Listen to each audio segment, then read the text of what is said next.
We're going to go ahead and jump in here. We are covering a press conference. Senator John Hoeven is holding a press conference with Governor Armstrong to discuss plans for advancing the Rural Health Transformation Program. So let's cover that right now. We'll go right to it live. We were actually going to do this last Monday, and then, I don't know, a bunch of stuff came up. And so anyway, really appreciate him being here, know what his schedule is like. And of course, Pat Trainer, it's kind of fun. We were comparing notes. He actually, well, we go back a ways. He was at workers' comp with Ed Schaefer. I think that's the first time I ran into him. That was a few years ago. I was in high school. Yeah.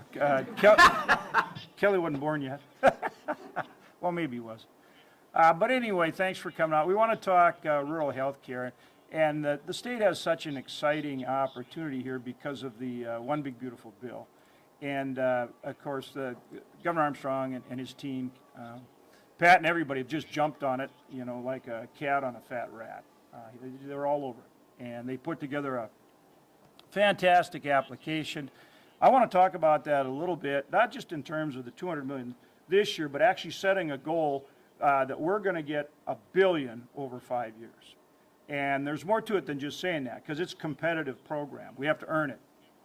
But that's our goal, and that's what we're going to do. And I'm absolutely confident that we can do it. So that's what we're going to talk about a little bit. That's why I've got these charts, and that's actually why we're here at Dakota Carrier Network for this for this press conference. And the timing's important, not only because we just got the funding approved and created the opportunity through the One Big Beautiful Bill, or as we call it now, the Family Tax Cut Act. I think I got that. I just call it reconciliation. Yeah. Or as the young people on my staff call it, OB3. They kind of like that, a little Star Wars reference.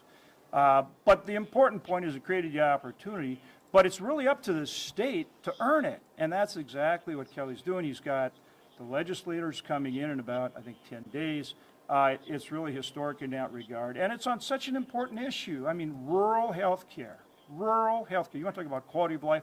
You want to talk about something that matters to every single person that lives in a rural North Dakota. And the other thing is, what I think is very important and very much at play here is that North Dakota can be a leader in this. And there's going to be others that emulate what we do. And I talked to Dr. Oz about it this week. I talked to him about it actually before we passed the bill. We talked specifically about rural health care, and we talked specifically about the things I'm going to talk to today. And we talked specifically about those things again this week. He's very excited. He was actually going to be here in October, but we had a little thing called the Schumer shutdown, and so that got postponed. But he will be out here this summer to see our great work, and he's very much looking forward to it. So in the One Big Beautiful Bill, there's two funds. Remember, it's a $50 billion overall fund, but a half of that, 25% population. Great way to do things. Our population, so whether you're North California out of the first fund, you get $100 million.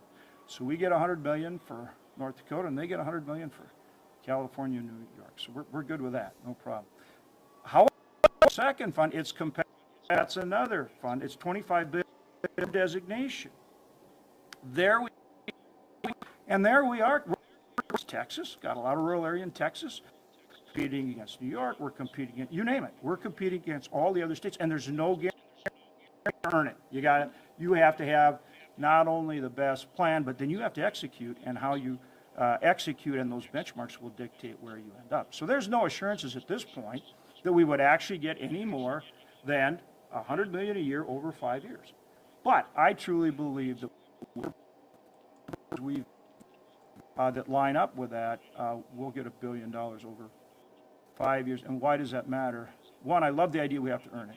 And two, we only earn it when we deliver. And when we deliver, that means the continuum of care for rural North Dakota. So here in Bismarck, you've got your hospitals, you've got your nursing home providers, and you have home care. We need that same level of quality in rural North Dakota. And as I go through these, I think why we're very excited about it, I think this leads up to that we'll be doing here with the legislature, and I think it really will become the national model. So the first chart over there.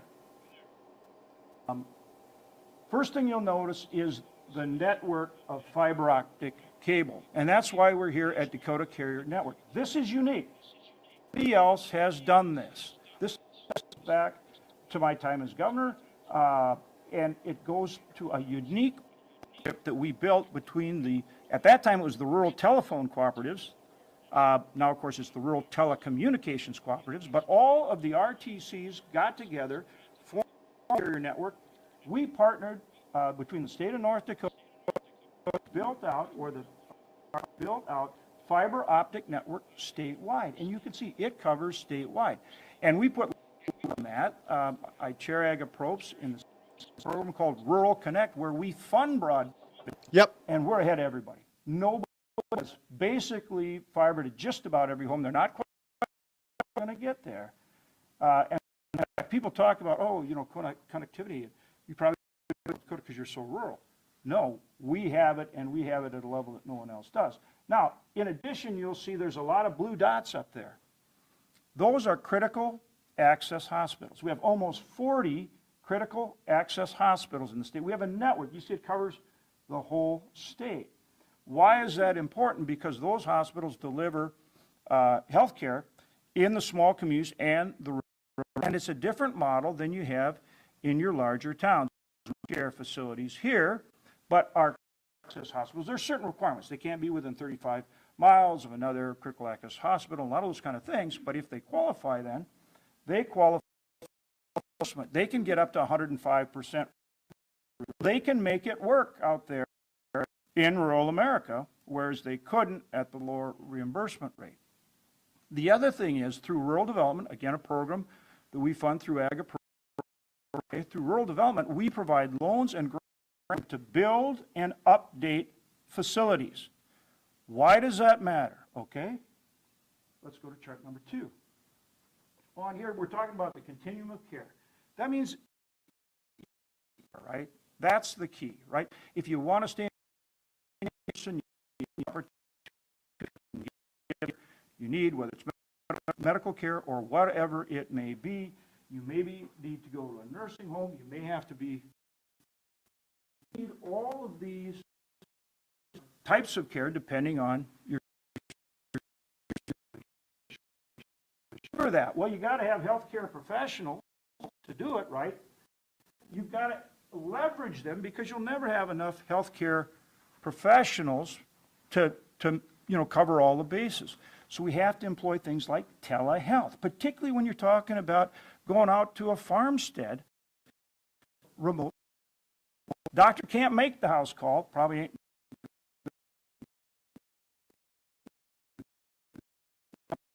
You've got to have the technology.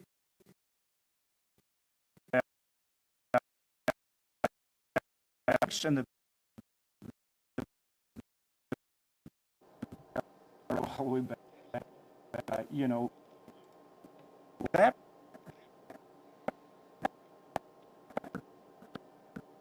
state.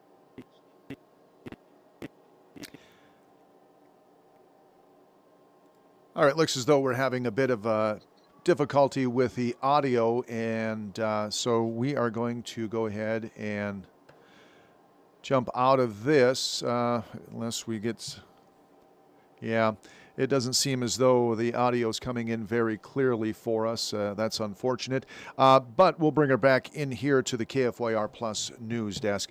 Once again, Senator John Hoeven, Governor Armstrong, and Pat Traynor, the interim commissioner of the North Dakota Department of Health, discussing plans to advance now the Rural Health Transformation Program. Senator Hoeven is outlining how years of effort to build the state's fiber optic infrastructure and network of new critical access hospitals have positioned the state to have a head start in this competitive grant program. As you read on the screen there, North Dakota was awarded nearly $200 million from the One Big Beautiful Bill for the first year of a 5-year initiative. Of course, KFYR TV, we will have more on this story coming up later today, more than likely on the noon cast, and of course at the 5, 6, and 10 cast as well. So with that being said, let's go ahead and take a quick break here at the KFYR Plus news desk, and we'll be right back with more headlines making news across the country coming up next.